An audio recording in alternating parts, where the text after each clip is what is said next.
حضور آگے بڑھے تو کچھ لوگوں کو دیکھا کہ ان کی زبانیں لوہے کی کینچیوں سے کاٹی جا رہی ہیں اور ان کے جبڑے بھی کاٹے جا رہے ہیں، پھر صحیح ہو جاتے ہیں، پھر کاٹے جاتے ہیں۔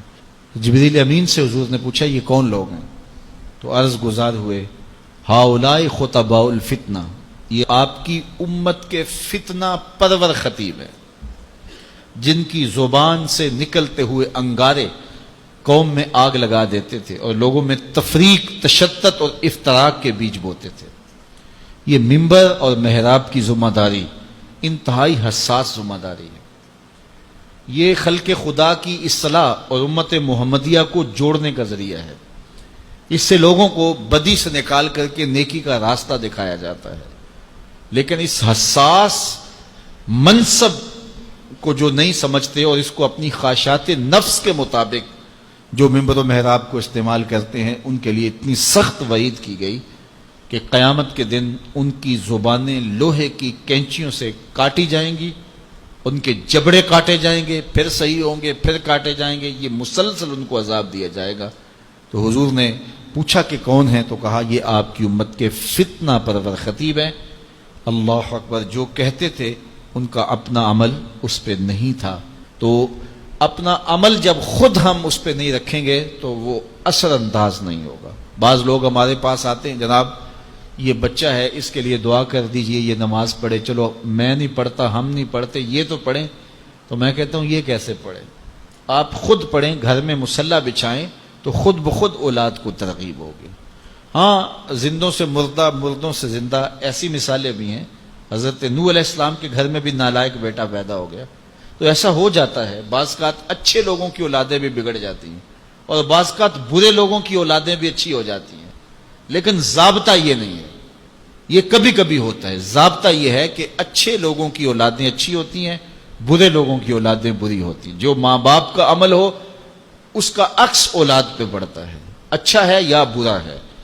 اس لیے ماں باپ کو عملاً اپنے رویے خوبصورت بنانے چاہیے تاکہ وہ منعکس ہوں اولاد میں۔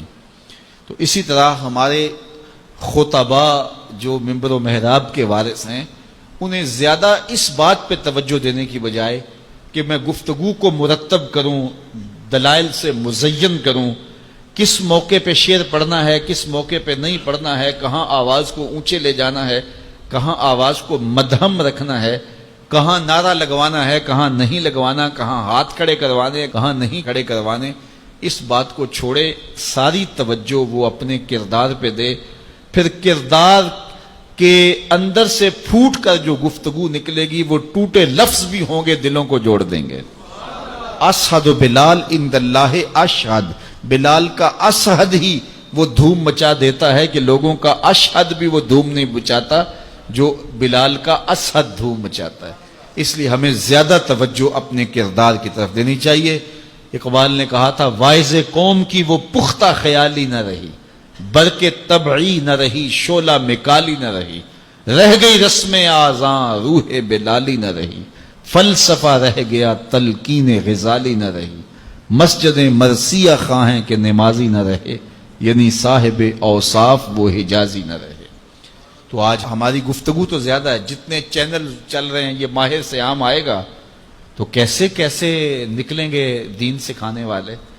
اب تو سارا سال جو لوگوں کو ڈانس سکھاتے ہیں، رمضان میں وہ دین سکھانے آ جاتے ہیں، اور کیسے کیسے روپ اور کیسے کیسے چہرے جو ہیں وہ میڈیا کے اوپر بیٹھے ہیں، وہ سارے دین سکھا رہے ہوتے ہیں، لیکن کوئی ایک بھی نہیں سیکھ پاتا، اس لیے کہ دین لفظوں سے نہیں سکھایا جاتا، دین عمل سے سکھایا جاتا ہے۔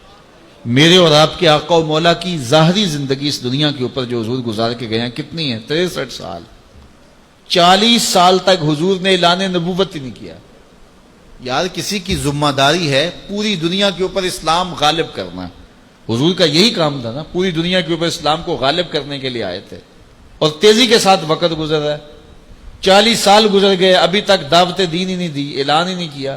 کہا محبوب 40 سال تک تیرے کردار کا سحر ان کے سینوں میں، ان کی روحوں میں اتر جائے، پھر آپ بولیں گے تو پھر کردار کی چمک اور روشنی اتنی ہوگی تیری بات کا انکار نہیں کر سکیں گے۔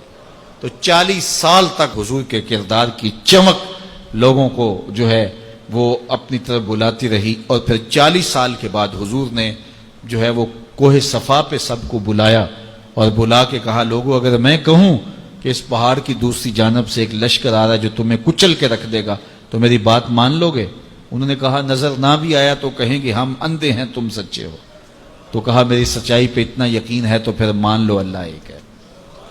تو یہ کردار تھا جس نے لوگوں کو ماننے پہ مجبور کر دیا.